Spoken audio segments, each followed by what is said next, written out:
24 वर्ष एखाद्या आईसाठी 24 वर्ष म्हणजे किती मोठा काळ असेल जिचा मुलगा तिच्या नजरेपासून दूर गेलेला आहे. आपण याची कल्पनाही करू शकत नाही. पण बघा, एक मुलगा घराबाहेर पडतो आणि पुन्हा तो कधीच परत येत नाही. ना फोन, ना पत्र, ना कोणताही पत्ता. आणि हळूहळू आशा कमी होत जाते. पण आईचं मन मात्र वाट पाहणं सोडत नाही. पण आता तुम्हाला एक प्रश्न पडेल की 24 वर्षांनी हा मुलगा आईला सापडला कसा? पोलीस, सोशल मीडिया की कोणती मोठी मोहीम?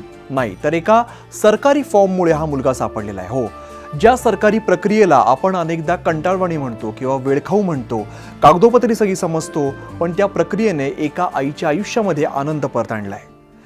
ही गोष्ट आहे सोलापूर ते बुलढाणा जोडणाऱ्या एका भावनिक प्रवासाची.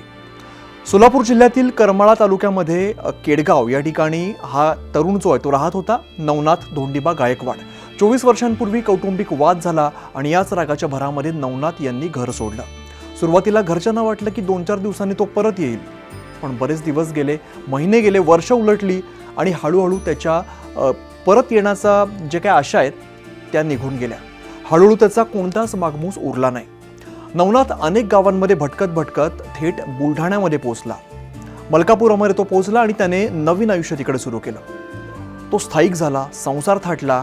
पण केडगावमध्ये मात्र वृद्ध आई, भाऊ आणि बहीण 24 वर्ष तो परत येईल या आशेवरती दिवस काढत होते.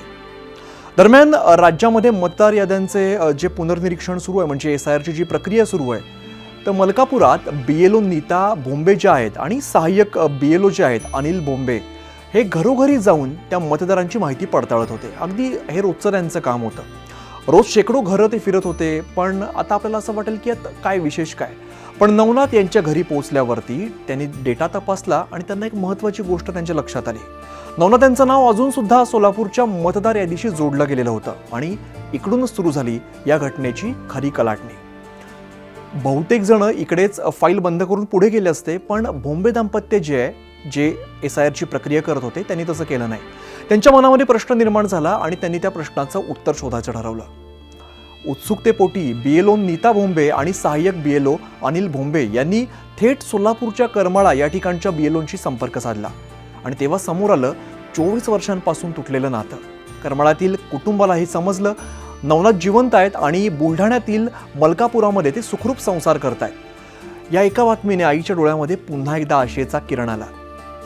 24 वर्षानंतर, तब्बल 24 वर्षानंतर तिचा मुलगा जिवंत असल्याचं तिला समजलं. आणि यानंतर एकाही क्षणाचा विलंब न करता वृद्ध आई, भाऊ आणि बहीण जवळपास 400 किलोमीटरचा प्रवास करत थेट मलकापुरातून पोहोचले. आणि सकाळची वेळ होती. दार उघडलं आणि 24 वर्षांनंतर आईसमोर तिचा मुलगा उभा होता. त्या क्षणी कोणालाही शब्द नव्हते, फक्त भावना होत्या. आईने मुलाला घट्ट मिठी मारली. 24 वर्षांचा विरह एका क्षणामध्ये संपला. हे दृश्य बघून उपस्थितांचे डोळे पाणावले आणि ही किमया घडवणाऱ्या BLOंच्या सुद्धा डोळ्यामध्ये पाणी आलेलं होतं. सरकारी यंत्रणा म्हटलं की आपल्या डोळ्यासमोर फक्त कागदपत्र, फॉर्म, प्रक्रिया येते. पण कधी कधी याच प्रक्रियेमागे माणुसकी उभी राहते. BLO नीता भोंबे आणि सहाय्यक BLO अनिल भोंबे यांनी केवळ एक नोंद तपासली नाही, तर 24 वर्षांपासून तुटलेलं एक कुटुंब पुन्हा एकत्र आणलं. एका आईला तिचा हरवलेला मुलगा परत मिळवून दिला. आणि समाधान आहे, खरंच कोणत्याही पैशामध्ये मोजता येणार नाही असं समाधान आहे. तर मंडळी, 24 वर्षानंतर आई आणि मुलाची भेट एका सरकारी कामामुळे झाली. तुमचे सरकारी कामाचे अनुभव नेमके कसे आहेत? कमेंटमध्ये नक्की सांगा आणि पाहत राहा न्यूज18 मराठी.